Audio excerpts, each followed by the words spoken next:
Hi everyone, welcome back to another episode of How to Login. Today in this video I'm going to show you how you can create a gift card on Etsy. Keep watching the video till the end. To create a gift card on Etsy, firstly open your Etsy application. The home page of Etsy will appear on the screen. Tap on human icon on the bottom of the page and then click on Shop Etsy Gift Cards.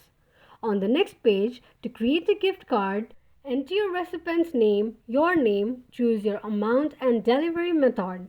Type in your recipient's email address and confirm the email address by re-entering it and then click on Add to Basket. You can also add a personal note if you want to. This is how you can create a gift card on Etsy application quickly and easily just in few steps. If you have any thoughts or queries, let us know in the comment section. Don't forget to subscribe to our channel.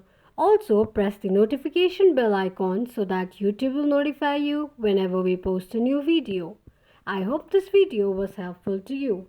If it was, go ahead and give us a thumbs up. Thank you so much for watching.